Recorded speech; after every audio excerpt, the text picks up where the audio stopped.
Beshem Hashem Menaseh Benatzliach, on est ce matin, le lundi 23 du mois d'août, et Be'ezrat Hashem Yitbarach, le 15 du mois de Elul, Bracha Ba'atzlacha, L'Chol Am Israël, qu'on n'entende que de bonnes nouvelles. Thème qu'on m'a demandé, jeune couple, où est l'essentiel pour être heureux?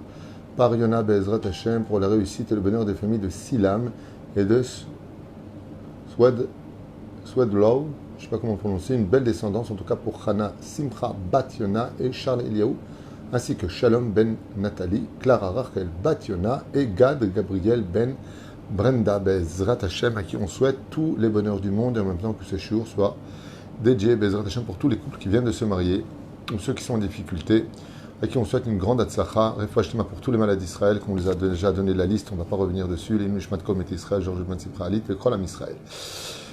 Le mariage, vous le savez, est une des mitzvot les plus aimées d'Akadosh Baruch Hu, puisque chaque mariage rapproche la Géoula et reconstitue Bezrat Hashem constamment la première mitzvah du peuple et de toute l'humanité, Prou urvu ou mil'u et haaretz, croissez et multipliez, Bezrat Hashem, afin de remplir la terre. Dieu aime ses créatures, aime les peuples, aime les nations, mais il aime surtout Israël au-dessus de tout.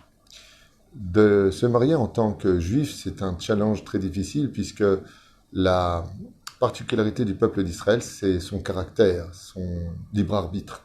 Sa Torah et ses engagements l'emmènent à exister de par lui-même, parce que, nous dit la Gemara, nous sommes tous des Bnei Melachim. En d'autres termes, on est tous des bergers. On a tous une âme dirigeante. On a du caractère. On a notre vision des choses. On est véhiculé par beaucoup de mitzvot dans la Torah. On a beaucoup de, pas contrariété, mais disons qu'il faut faire attention au respect des parents, faut pas me parler comme ceci, oui, mais tu vois pas tout ce que je fais. La vie du juif est très remplie. Donc, comme elle est très remplie, on a peu d'espace des fois pour pouvoir vivre et respirer. Alors, quand on se marie, c'est pire quelque part. Parce que maintenant, non seulement avant, on avait une vie où on lave la table de Shabbat, remet la table de Shabbat, attention, c'est Yom Tov, on va à la Brit Mila, c'est que du bonheur, certes. Faut aller travailler, faut aimer, ton père il t'appelle, ta mère elle t'appelle, t'as les frères, t'es responsable, tu dois emmener, tu dois refaire. Et maintenant, tout ça, ça s'accompagne en plus d'une personne en plus dans ta vie, qui lui aussi vient avec toutes ses complexités, pénétrer ton univers. Et ça, c'est quelque chose de très dur, parce que, quelque part, quand on est chez soi, on n'a pas beaucoup de responsabilités, on n'a pas spécialement de facture à payer, même si on aide ses parents. Mais, dans l'ensemble, ça, on a pas beaucoup de comptes à rendre, si ce n'est qu'à son père et sa mère, à qui on dit, voilà, je reviens, t'inquiète pas, je reviens pas trop tard.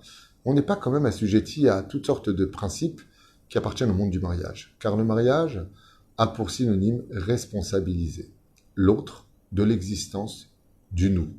Je m'explique. Avant le mariage, il y a je et il y a tu. C'est-à-dire que nous vivons tous à l'échelle individuelle. On peut se retrouver entre amis, mais c'est tout. Après, chacun rentre chez soi. À partir du moment où on se marie, la notion de je n'existe plus. On rentre dans la dimension du pluriel, nous. Quand je ne suis pas marié, je dis je vais chez moi. Maintenant que je suis marié, je dis je rentre chez nous.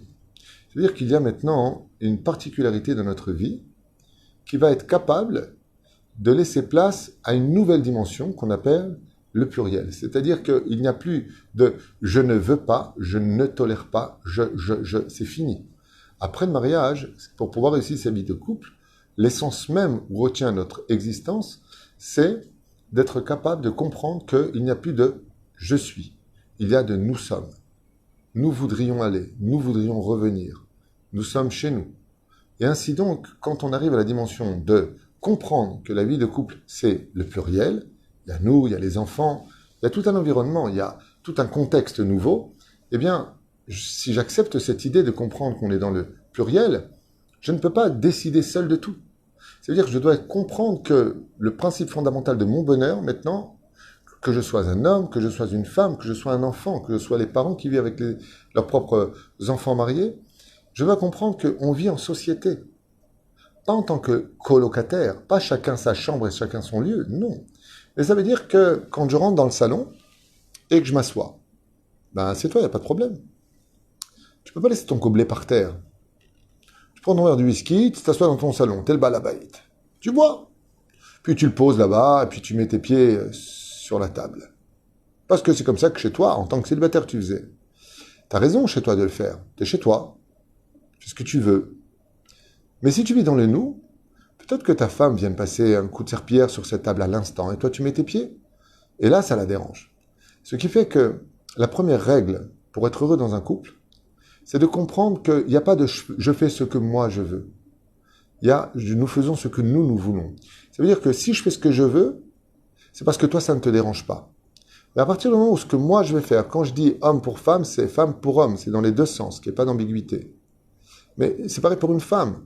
Elle ne peut pas, elle, faire ce qu'elle veut de la maison, alors que l'autre, ben il ne peut pas. Par exemple, l'histoire de la veste. C'est tellement bête, une veste. Tu la poses, tu la jettes comme ça sur la chaise. Parce que toi, en tant qu'homme, tu avais l'habitude, quand tu arrives chez toi, de poser la veste sur la chaise. Il y a des femmes qui ne tolèrent pas ce genre de choses. Elles veulent la veste dans l'armoire. Tu la mets sur un cintre et tu la ranges. Moi, ça me dérange. Tu la poses quelques heures, ça ne me dérange pas. Mais à partir du moment où tu vas dormir, tu la prends et tu la mets là-bas. C'est pas un camp militaire. C'est pas un camp militaire. Et madame, tu n'es pas chez toi. Même si la maison représente la femme, t'es pas chez toi. Si ton mari, lui, il veut laisser sa fameuse veste sur une chaise. Alors c'est sûr que c'est un exemple un peu stupide. Il y a beaucoup d'autres raisons beaucoup plus probants, beaucoup plus journaliers. Mais bon Omar. Baya. Ça, quand tu dis, mais moi je ne veux pas, je veux que tu le mettes là-bas. C'est vrai que c'est du chesed de faire plaisir à sa femme, et pourquoi pas le faire. Nachon, Sodek. Aval zenon nachon. Parce que si lui, ton mari, il aime que sa veste soit sur la chaise, car lui aussi il aime. Si on arrive à cette notion de je et tu, ça fait automatiquement un conflit. Donc qu'est-ce qu'on fait? On a l'habitude de le dire, chérie, ça ne dérange pas, je prends ta veste, je la mets moi là-bas. D'un côté, c'est moi que ça dérange. De l'autre côté, toi, ça ne dérange pas que ta veste soit ici. Alors si tu veux la ranger, moi j'ai l'habitude de la poser là. Toi, ça te dérange? Je ne peux pas laisser la veste ici. Si toi, ça te dérange, c'est bête comme sujet, Nachon. Enfin, c'est tellement, mais tellement à la base de conflit, toutes ces bêtises. Et la reine, qu'est-ce qu'on fait dans ce cas-là? On ne dit pas à son mari, je t'ai déjà dit que j'aime pas qu'on mette tes affaires ici. Ne laisse pas tes chaussures ici. Qu'est-ce qu'on fait? Moi, j'ai envie de laisser mes chaussures ici. Maintenant, qu'est-ce qu'on fait, nous? C'est chez moi ici, non? Eh ben, je mets mes chaussures ici. Tu peux pas dire ça. Tu peux pas dire ça. Tu peux dire que c'est chez moi ici. C'est chez nous, ici. C'est pas mon fils, c'est notre fils. Ce n'est pas mon compte bancaire, c'est notre compte bancaire. C'est notre voiture. Et ainsi donc, si des choses me dérangent, et que c'est que moi que ça dérange, et que lui, il aime, eh bien, c'est à moi d'arranger les choses, puisque c'est moi que ça dérange. Vous voyez, je vous donne un exemple au niveau du code de la route. Vous êtes sur la route, et c'est doux citrice, c'est-à-dire vous pouvez avancer, et les voitures en face viennent sur l'autre côté. Un camion se met en stationnement devant vous. Qui laisse la priorité à qui? Est-ce que c'est les voitures d'en face qui n'ont aucun obstacle sur la route, qui avancent dans leur droit, et vous qui devez arrêter le temps de les laisser passer parce que le camion est devant votre route à vous? Ou est-ce que parce que vous avez un obstacle, c'est aux autres de s'arrêter de vous laisser passer? Selon tous les pays, c'est là où il y a un obstacle devant toi que tu laisses les autres passer. Et seulement après, tu pourras passer. C'est exactement pareil dans la vie. Pour qui est l'obstacle d'avoir je prends une veste, les chaussures ou autre chose, peu importe. Pour qui il est l'obstacle? Pour celui qui le fait? Non. Lui, c'est pas un obstacle de laisser sa veste simplement sur une chaise. Pour toi, c'est un obstacle. Toi, ça te dérange. Alors, ce que tu fais, tu prends pas la veste en faisant j'en ai marre. Combien de fois je t'ai dit, t'as qu'à ranger ta veste. Il n'est pas chez sa femme. Il est aussi chez lui. Là, il y a un manque de respect. C'est pareil pour un homme. Ouais, tu me saoules, je fais ce que je veux ici. C'est moi qui paye le loyer, c'est moi qui suis chez moi. D'abord, tu payes le loyer, excuse-moi. Mais même si c'était vraiment vrai, et que c'était le cas, eh bien, tu ne fais que ton travail que tu as signé dans l'Aktouba. Tu te dois de payer le loyer, d'avoir donné un toit à ta femme, des habits à ta femme, à manger à ta femme, de gâter ta femme, de nourrir ta femme. Il n'y a pas de quoi s'enorgueillir de le faire. Mais tu n'es pas chez toi. Toi aussi, tu ne peux pas ne pas tenir compte que, par exemple, ta femme, ça la dérangerait que la veste soit sur la chaise. Asma aussi. Dans ce cas-là, hein, c'est très simple. C'est celui qui a l'obstacle devant lui qui donne priorité aux autres. Pose ta veste, chérie, comme tu as l'habitude, car tu es chez nous ici. Mais comme nous sommes aussi chez nous dans les deux sens, une fois que tu es passé, moi aussi j'ai besoin de passer. Permets-moi de prendre ta veste et moi-même, j'irai la pendre là-bas. Parce que c'est comme ça que je vois les choses. Très bien. Si je fais un récapitulatif de ces tout petits exemples que je viens de donner, quel serait donc le mot magique qui serait le principe fondamental du bonheur d'un couple? C'est un mot magique que je vous demande de tous retenir. Ça s'appelle de la complicité. Aussi bête, aussi simple et aussi incroyable que le mot pourrait le faire comprendre dans son étymologie, la complicité est à la base du couple. Et elle comprend tous les autres domaines. Comme je le dis souvent en couple quand je vais les marier, n'oubliez pas que si dans la chambre vous êtes des amants l'un pour l'autre, à l'extérieur de cette chambre, vous devez être deux amis. Pas de locataires. Moi j'ai vécu une petite période de ma vie avec des colocataires. En fin de compte, on est chacun chez soi, mais dans le même appartement. La complicité, c'est la base du bonheur de tous les couples. Quand il y a de la complicité, la vraie complicité, on comprend l'autre. On apprend à connaître l'autre. On parle avec l'autre. Donc il n'y a pas besoin de s'énerver parce qu'on est complice. Vous savez, quand la police arrête des voleurs et lui demande qui était ton complice, qu'est-ce que ça veut dire le mot complice? Ça veut dire que le coup que tu as fait, si tu n'avais pas quelqu'un d'autre pour t'aider, tu n'aurais jamais pu le faire. En d'autres termes, quand on est complice avec son conjoint, eh bien, je peux tout réussir de ma vie. Parce que sans lui, j'aurais pas pu faire mon coup. Sans lui, j'aurais pas pu réussir à faire ce que j'avais à faire. Et cette complicité-là, comme on parle de couple, il est évident qu'elle comprend en elle la confiance. Puisqu'on est complice, on se parle. Donc on instaure de la confiance. On apprend à se connaître. On apprend à se donner l'un et l'autre, à s'écouter l'un et l'autre. On devient inséparables. Et de là va germer quelque chose qui est l'essence même de tous les couples, sur lequel repose Bezrat Hashem l'ensemble du bonheur du couple, l'amour. Il y a des gens, comme l'a dit David Amelech alav shalom. David Amelech était marié avec 18 femmes, hormis toutes les femmes du harem qu'il avait en tant que roi. Il était marié concrètement avec 18 femmes, mais il était complice avec un homme. Cet homme-là était son meilleur ami. Il s'appelait Jonathan. C'était le fils du roi Shaoul. Et c'était son meilleur ami. Comme on a tous, chacun, une meilleure amie pour une femme ou un meilleur ami pour un homme. Qu'est-ce que c'est un meilleur ami? C'est celui avec qui on est complice. C'est celui à qui on va raconter la profondeur de notre jardin secret, de nos douleurs, de notre amour, de notre compassion. Ne l'oublions jamais. Avant le mariage, quand un couple se rencontre, vous allez voir une chose qui est incroyable. Avant le mariage, Kaot Rabbi, ils sont toujours ensemble. Quand ils vont quelque part, ça ne vous dérange pas, je suis avec ma fiancée, je peux me mettre ici. Il y a toujours de la place pour elle. Il y a toujours de la place pour lui. Avant le mariage, c'est fou ce qu'on peut voir dans les restaurants. Quand tu vas voir des shidduchim. Non, prenez-le d'abord. Prenez-le. On instaure une complicité entre nous. Et on veille l'un sur l'autre.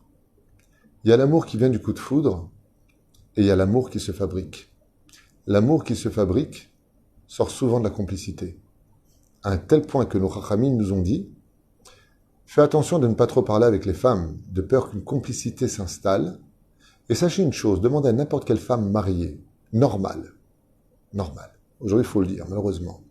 Ouais, pour les hommes ou pour les femmes. Quand une femme voit son mari un peu trop complice, j'ai pas dit qu'ils s'aiment, j'ai pas dit qu'ils s'embrassent, le mec il est shomer nigia, hein. Mais une femme mariée voit son mari, ou un homme marié voit sa femme un peu trop complice avec une autre personne, ça lui défait toute sa confiance. Je te trouve un peu trop complice avec lui. Bah oui, on parle, je lui ai raconté des choses, oui, quel est le problème? Le problème, c'est que ça dérange. Parce que la complicité mène à une fabrication d'amour presque indestructible. Quand on est complice, quand un homme fait de sa femme sa meilleure amie, ça veut dire que beaucoup de gens commettent l'erreur souvent d'aller raconter leur complicité avec leurs amis, ce qui se passe à la maison, dans l'éducation, même des fois dans le lit. Ce qui est strictement interdit à al-pi halacha. Mamash boucha vechirpa. Et les gens ont besoin de parler. Ils ont besoin de conseils. Mais ils ne s'adressent pas tout le temps à la bonne personne. Parce que les amis, on ne sait pas vraiment qui ils sont, si ce n'est qu'après beaucoup de temps. Et la reine, de qui on peut parler? Et avec qui on peut parler? parle avec ton conjoint, comme un complice. En hébreu, quand on parle du Shir HaShirim, qui est le livre de l'amour absolu, le mot qui est employé pour le conjoint, c'est le mot Rayati. Qui veut dire quoi, Rayati? Ça veut dire ma femme, mais ça veut dire aussi ma complice. Ça veut dire mon ami. Quand on est capable de faire de son conjoint son meilleur ami, et c'est quoi un ami?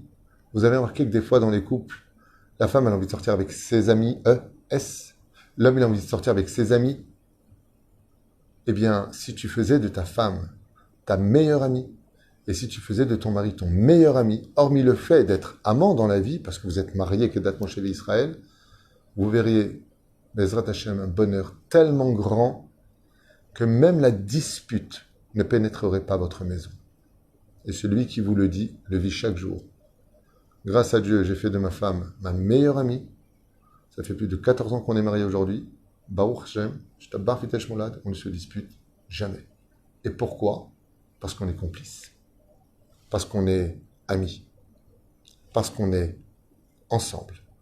À partir du moment où tu veilles sur l'autre, à partir du moment où lui veille sur toi, et que tout ton intérêt à toi, comme pour ton meilleur ami, tu veux quoi? Le meilleur pour lui? C'est pas compliqué du tout. À partir du moment où cette personne qui est en face de toi, tu vas exister pour lui, pour son bonheur, faire tout ce qu'il faut pour que lui s'épanouisse, et que en face, lui va tout faire pour que toi tu t'épanouisses. Il va tout mettre à ta disposition et que c'est réciproque, tu crées ça. Tu crées Bezrat Hashem, tout simplement. Une partie de son cœur t'appartient, une partie du tien lui appartient. Ensemble, ça crée l'amour. La complicité mène à une amitié. Cette amitié accompagnée du couple dans la chambre crée ce qu'on appelle la famille juive, mamash. On dit d'ailleurs que la complicité la plus morale, c'est qu'on dit souvent que le linge sale se lave en famille. On ne va pas laver son linge sale à l'extérieur.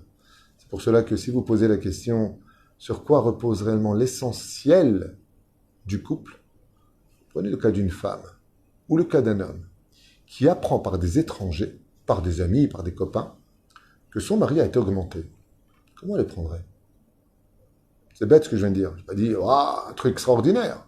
Elle a simplement, cette femme, appris que son mari a été augmenté. Ou pour un homme, l'homme vient d'apprendre que sa femme a changé de poste. Et voilà qu'il rencontre un copain, et le copain lui dit « Ah ouais, bah tu sais que ma femme maintenant, elle est avec ta femme. Depuis combien de temps? Ça veut dire quoi avec ma femme? Bah, elle a changé de poste, elle est plus au 2e étage, elle est passée au 3e étage. Ah bon? Depuis combien de temps? Bah, depuis une semaine. Quoi, tu savais pas? Qu'est-ce qui manque? Comment il le prend l'homme en général? Quand il rentre à la maison, il dit à sa femme, ou la femme dit à son mari, « Dis-moi, t'as été augmenté depuis combien de temps? » « Ah oui, ouais, j'ai oublié de te dire. » À moi, t'as oublié de le dire, mais à ton copain, tu le racontes? Comment on le vit? Qu'est-ce qui manque? Il manque cette complicité.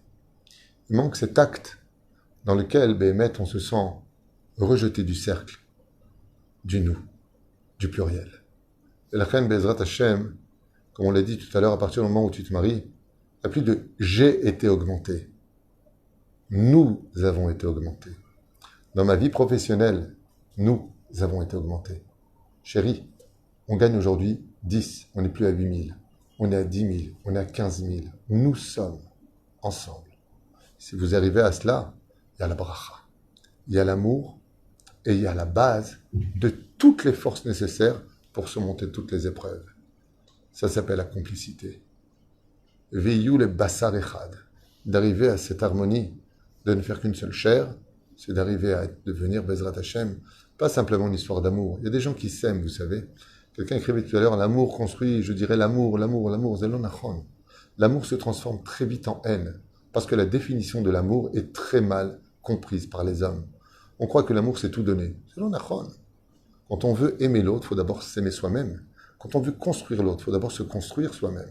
C'est pour ça qu'il est impératif, quand on veut réussir une vie de couple, d'arriver sous la roupa déjà un peu construit, de prendre les bons conseils, d'étudier les lois de la Nida, les lois du respect de l'autre, comment fonctionne Bezrat Hashem Ishtabbar Vitel Shmolad. Une femme, c'est pas un homme, c'est pas une femme. On n'a pas les mêmes caractéristiques, on n'a pas les mêmes forces, on n'a pas les mêmes hormones, on n'a pas les mêmes besoins, et on a encore moins les mêmes façon d'exister. L'homme est plutôt animal, la femme est plutôt cérébrale. La femme a besoin de tout le temps tout comprendre, l'homme a besoin de souvent trop vouloir contrôler la vie de l'autre. Il se passe tellement de choses dans la vie, où on a tellement de différences, que seule la complicité dans le couple peut mener Bezrat Hashem à faire de toutes ces différences un seul unique point. Celui, Bezrat Hashem, de l'harmonie, la complicité. La reine Bezrat Hashem, Zan et Koudach spécifique, si vous m'avez posé la question, je vous réponds. Bezrat Hashem, Kol Echad Mikem, est-ce que la Shevet et Mishto, que vous asseyez avec vos épouses, elles s'assoient avec le mari, et que vous partagiez ce que vous aimeriez tellement raconter aux autres, d'abord, à votre femme ou à votre mari, bien entendu, si on a éloigné toutes les pathologies qui existent aujourd'hui, la méchanceté des gens. Comme je le disais ce matin, malheureusement, on est dans une époque où du jour au lendemain, beaucoup de gens perdent la tête. Mais ce que je vous dis, c'est pas stam, je ne suis pas un oiseau de mauvais augure. Mais c'est vrai que dans mon métier, j'ai pas affaire à des gens qui font tout le temps bien. Et j'entends beaucoup de choses autour de moi. Beaucoup de gens viennent me voir. Et du jour au lendemain, les gens se lèvent, me chenèvent. Il y en a qui se lèvent le matin, ils veulent divorcer. Ils ne savent même pas pourquoi. Ils ne savent même pas pourquoi. Les gens deviennent fous, hospitalisés dans des hôpitaux psychiatriques. Il se passe des choses noraves et ayom aujourd'hui. Il y a comme si il y avait quelque chose dans l'atmosphère. Alors, pervers narcissique, je ne dis pas qu'il y en a tout le temps, qu'il y en a partout. Je ne suis pas fou, je sais de quoi je parle. J'ai 20 ans d'études sur le sujet, je sais de quoi je parle avec des grands professeurs dans le domaine, avec des psychiatres et des psychologues. Mais il y en a au moins 3 sur 10 aujourd'hui. Sur les 10 points, les principaux qui définissent des gens au cœur de pierre, Macoré ailleurs. Alors il est évident qu'avec des gens mauvais, on ne peut pas être complice. Des gens qui ont tout le temps de la critique, laissez tomber tout ça. Les gens qui, tout le temps de la critique. Personne n'est bien, il n'y a que ceux qui sont bien. Vous connaissez ça? C'est évident que quand des fois tu vas te confier, tu vas donner à l'autre, il va l'utiliser pour te détruire d'ici quelques jours. Utiliser toutes tes faiblesses pour que tu t'en étouffes avec. Après, le Vadaï, il y a des choses qu'on dit, et des choses qu'on ne peut pas dire. Tout ce que je viens de dire à l'instant ne s'adresse qu'à des gens normaux, des gens humains, avec un cœur de chair et pas avec un cœur de pierre. Baruch Adonai l'olam, amen, v'amen. Surtout dans cette génération où, comme vous le savez tous, Be'ezrat Hashem Yitbarach, le Yetzer Hara s'en prend à la base de tout notre judaïsme, toute notre Torah, nos mitzvot, notre étude tient sur l'équilibre de la famille. Et donc, quand on veut faire tomber toute cette montagne du Sinaï, on donne juste un petit croche-pied à la base, à la cheville, là où se trouve toute la sensibilité des os. La cheville est très fragile, mais là où repose tout le corps, c'est-à-dire le Shlom Bayit. Quand on donne un coup dans le Shlom Bayit, c'est toute notre Torah qui s'effondre. Chantiskou Bezrat Hashem, de vous battre de toute votre force pour que vous ayez toujours un Shlom Bayit et de maintenir cette complicité qu'on avait tous avant le mariage, après le mariage. Regardez ce qu'a fait Hashem jusqu'à aujourd'hui, alors qu'on est marié depuis 3400 ans. Il ne nous a pas appelé une seule fois ma femme. Il continue à nous appeler mon fiancé. Et nous, on continue à l'appeler Boi Kala, Shabbat Malketa. Vera Sitir li leolam. Tous les matins, on met les téphilines et on dit je me fiance. Chazal, il dit je comprends pas. Ça fait 3400 ans que Dieu s'est marié avec nous. Encore on se fiance. Dieu dit oui, c'est vrai qu'on est mariés. Mais dans la conduite que nous avons l'un pour l'autre, on est comme avant le mariage. On était très complices. Je suis venu en Égypte, je me suis intéressé à vous, je vous ai sauvé de vos ennemis, je vous ai fait voir de vos propres yeux tout ce que je pouvais faire pour vous. Nachon? Eh bien, jusqu'à aujourd'hui, je perpétue cette libération. Je vous ai sauvé d'Égypte, de la Babylonie, de la Perse, de la Grèce, d'Édom, de Sfarad, de l'Espagne, du Portugal, de la Tunisie, de la France, et je vous emmène en Israël. Je perpétue la même complicité. Je n'ai pas changé depuis que je me suis marié avec vous. Quand on se marie et qu'on rentre sous la choupa, chers amis, je finirai avec cette phrase. C'est parce que l'autre nous a mis en confiance et que l'autre, Be'ezrat Hashem, nous apprend à mieux communiquer. Le drame du mariage, c'est que on vit les choses comme un acquis et on oublie que la raison pour laquelle notre femme a tendu le dos en nous faisant confiance en disant « j'accepte d'être ta femme », c'est parce qu'on lui avait présenté une vitrine qu'elle avait pensé être la boutique. Alors, perpétuons Bezrat Hashem Ishtabach Vitalishmolad, homme comme femme. Femme pareil, quand vous venez au Shidour, Qu'est-ce que vous êtes belle, waouh, maquillée, parfumée, super robe, clin d'œil, charmante. Et après le mariage, et bigoudi, et la truc mal fermé, et jeun, la main. Au contraire. Il dit à Kadosh, moi j'ai rien changé, je suis resté le même gentleman. Boïkala. Même si on est marié, n'oublie pas que si tu veux réussir ta vie de couple, sois le même complice que tu étais avant le mariage. Toujours du temps pour aller chercher ta fiancée, toujours envie de lui parler, toujours à tout lui prêt à lui raconter, toujours à te confier, toujours à tout lui donner. Et après le mariage, tchac, tout se ferme. Pourquoi? Tu veux vivre heureux? Tu veux lui donner le sourire qu'elle avait? Tu veux l'avoir arrivé avec un beau sourire? Tu veux voir ton mari t'attendre sous la roupa tous les jours de ta vie? Alors toi aussi ne change pas. Alors qu'est-ce qui a changé? Eh bien, rien d'autre que singulier, pluriel. Maintenant, il n'y a plus que nous. Coltouf.